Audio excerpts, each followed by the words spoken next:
Hello everyone. आज है 8 मार्च और 8 मार्च की वे सभी महत्वपूर्ण खबरें जो कि आने वाली सभी प्रतियोगी परीक्षाओं के लिए बहुत ही महत्वपूर्ण हैं, उनको हम लोग चर्चा करेंगे। तो आइए वन बाय वन डिस्कस करते हैं। फर्स्ट है, अंतर्राष्ट्रीय महिला दिवस हर साल किस तारीख को मनाया जाता है? तो यह प्रतिवर्ष 8 मार्च को अंतर्राष्ट्रीय महिला दिवस मनाया जाता है और यह विशेष दिन जो है दुनिया भर में महिलाओं की उपलब्धियों का सम्मान करने और लैंगिक समानता के प्रति जागरूकता बढ़ाने के लिए प्रतिवर्ष 8 मार्च को अंतर्राष्ट्रीय महिला दिवस जो है मनाया जाता है। और ये पहली बार कब मनाया गया था? तो ये पहली बार 1921 में मनाया गया था और जो 2026 में इसके 115 वर्ष जो है पूर्ण हो गए हैं।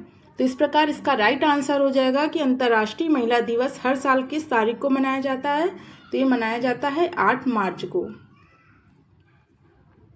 2026 में अंतर्राष्ट्रीय महिला दिवस की थीम क्या है? तो थीम भी बहुत इंपॉर्टेंट होती है, एग्जाम में पूछ ली जाती हैं। एक तरफ दिवस दे देंगे और एक तरफ थीम दे देंगे जिसमें आपको मैच करना होता है। तो थीम है 2026 की अंतर्राष्ट्रीय महिला दिवस की rights, justice, action for all women and girls. तो इस प्रकार इसका राइट आंसर हो जाएगा। और इसके साथ ही वैश्विक स्तर पर गिव टू गेन अभियान के माध्यम से भी जागरूकता फैलाई जा रही है। तो इस प्रकार इसका राइट आंसर हो जाएगा अंतर्राष्ट्रीय महिला दिवस प्रतिवर्ष 8 मार्च को मनाया जाता है। नेक्स्ट है, घरेलू बाजार में ग्रीन इंफ्रास्ट्रक्चर बॉन्ड के जरिए 10,000 करोड़ जुटाने वाला सार्वजनिक क्षेत्र का पहला बैंक कौन सा बन गया है? तो ये बैंक है बैंक ऑफ बड़ौदा, जिसने ग्रीन इंफ्रास्ट्रक्चर बॉन्ड के जरिए 10,000 करोड़ रुपए जुटाए हैं। तो इस प्रकार इसका राइट आंसर हो जाएगा बी, यानी बैंक ऑफ बड़ौदा। नेक्स्ट है, सबसे तेज 50 मीटर लिम्बो स्केटिंग का विश्व रिकॉर्ड किसके नाम है? तो ये जो 50 मीटर लिम्बो स्केटिंग का जो विश्व रिकॉर्ड है ये सृष्टि शर्मा के नाम है, जिन्होंने 7.466 सेकेंड में यह इतिहास रचा है। जिन्होंने अपना ही रिकॉर्ड जो कि 9 पॉइंट समथिंग कुछ था वह रिकॉर्ड तोड़ करके इन्होंने 7.46 सेकेंड में 50 मीटर लिम्बो स्केटिंग का विश्व रिकॉर्ड बनाया है। तो इस प्रकार इसका राइट आंसर हो जाएगा सृष्टि शर्मा। नेक्स्ट है, AI पावर्ड जी स्पाइडर रोबोट को हाल ही में किस शहर में नहरों की सफाई के लिए तैनात किया गया है? तो इसे तिरुवनंतपुरम, केरल के तिरुवनंतपुरम में तैनात किया गया है। इसे स्वच्छ भारत मिशन शहरी 2.0 के तहत तिरुवनंतपुरम नगर निगम के द्वारा सफाई के लिए लगाया गया है। तो इस प्रकार इसका राइट आंसर हो जाएगा जी, AI पावर्ड जी स्पाइडर रोबोट को केरल के तिरुवनंतपुरम में नहरों की सफाई के लिए तैनात किया गया है, जिसका उद्देश्य है जो मैला ढोने की प्रथा है उसको पूरी तरह से समाप्त करना, जिससे सफाई कर्मचारियों की जो सुरक्षा है वह सुनिश्चित हो सके। और इस तकनीक में रोबोटिक इनोवेशन के द्वारा विकसित किया गया है इस तकनीक को। यह केबल ड्रिवन पैरेलल रोबोटिक्स और AI इनेबल्ड विजन सेंसर का उपयोग करता है। तो इस प्रकार इसका राइट आंसर हो जाएगा कि AI पावर्ड जी स्पाइडर रोबोट को हाल ही में किस शहर में नहरों की सफाई के लिए तैनात किया गया है? तो ये केरल के तिरुवनंतपुरम में तैनात किया गया है, जिसका उद्देश्य है जो मैला ढोने की जो प्रथा है उसको समाप्त करना और जिससे सफाई कर्मचारियों की सुरक्षा सुनिश्चित की जा सके। नेक्स्ट है, हाल ही में किस देश ने पार्किंसंस और हार्ट फेल्योर के इलाज के लिए विश्व के पहले iPS स्टेम सेल उपचारों को मंजूरी दी है? तो ये कंट्री है जापान। जापान ने पार्किंसंस और हार्ट फेल्योर के इलाज के लिए विश्व के पहले iPS स्टेम सेल उपचारों को मंजूरी दी है। तो पार्किंसंस रोग के लिए जो कंपनी है सुमितोमो फार्मा, इसके द्वारा विकसित किया गया और इस उपचार में iPS कोशिकाओं से बनी डोपामाइन उत्पादक तंत्रिका कोशिकाओं को रोगी के मस्तिष्क में प्रत्यारोपित किया जाता है। वहीं हार्ट फेल्योर के लिए तो स्टार्टअप कंपनी है क्यूरिप्स, इसके द्वारा जो तकनीक विकसित की गई है उसमें iPS कोशिकाओं से बनी हृदय की जो मांसपेशियों की सीड सेल है को हृदय की सतह पर लगाया जाता है ताकि जो रक्त है व वाहिकाओं के निर्माण और हृदय की कार्य क्षमता में सुधार हो सके। तो इस प्रकार इसका राइट आंसर हो जाएगा कि जापान ने पार्किंसंस और हार्ट फेल्योर के इलाज के लिए विश्व के पहले iPS स्टेम सेल उपचारों को मंजूरी दी है। और यह उपलब्धि जो है चिकित्सा जगत में एक ऐतिहासिक मोड़ मानी जा रही है, क्योंकि iPS सेल तकनीक की खोज भी जापानी वैज्ञानिक जिन्हें नोबेल पुरस्कार विजेता हैं शिन्या यामानाका ने ही की थी। और ये उपचार जो है 2026 की गर्मियों तक मरीजों के लिए उपलब्ध होने की उम्मीद है। तो इस प्रकार इसका राइट आंसर हो जाएगा कि जापान ने पार्किंसंस और हार्ट फेल्योर के इलाज के लिए विश्व के पहले iPS स्टेम सेल उपचारों को मंजूरी दी है। नेक्स्ट है, 12वीं की पहली ड्रीम टीम में शामिल होने वाली पहली भारतीय क्रिकेटर कौन बन गई हैं? तो ये हैं स्मृति मंधाना, जो कि 12वीं की पहली ड्रीम टीम में शामिल होने वाली भारतीय पहली क्रिकेटर बन गई हैं। वह हैं स्मृति मंधाना।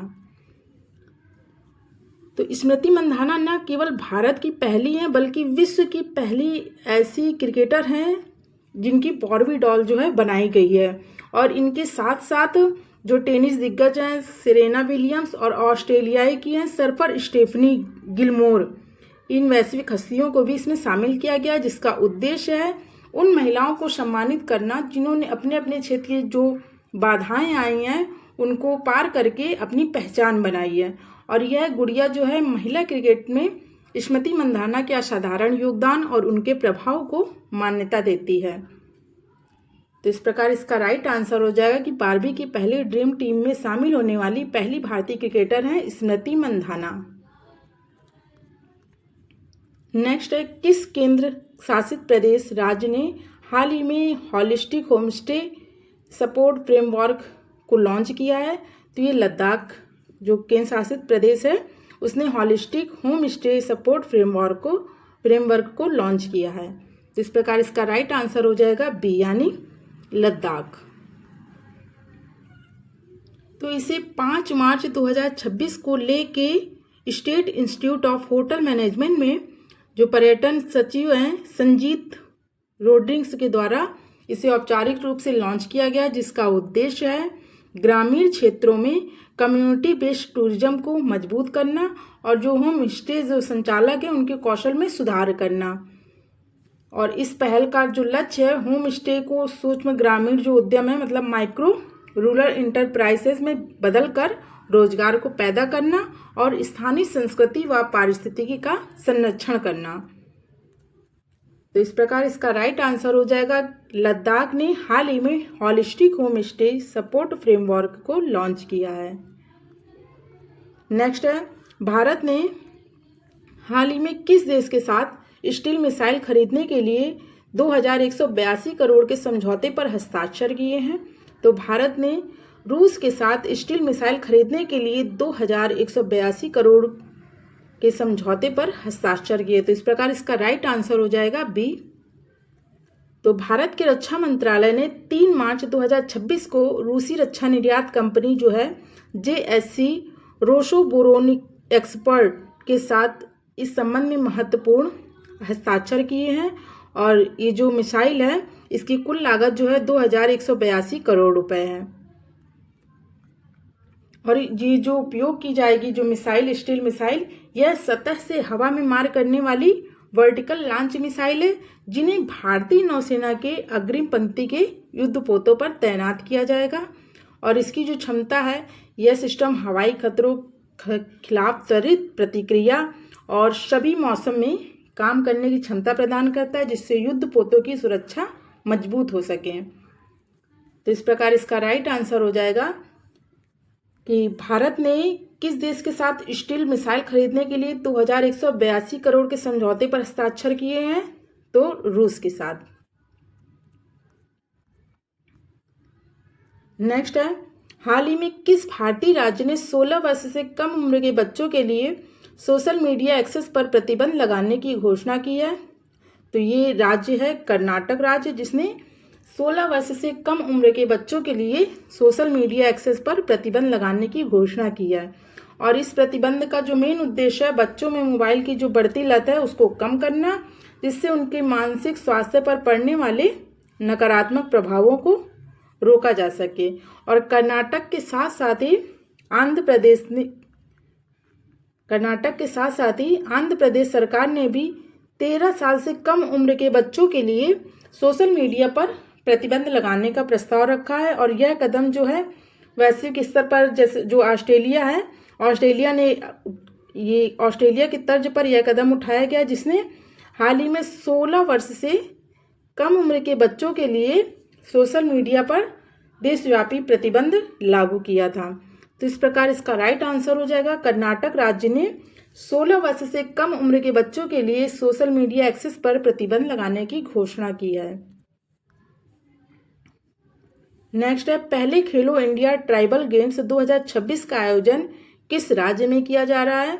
तो यह पहला है तो इम्पॉर्टेंट होगा, तो इसका राइट आंसर हो जाएगा वह राज्य है छत्तीसगढ़, जहां पहले खेलो इंडिया ट्राइबल गेम्स 2026 का आयोजन किया जाएगा।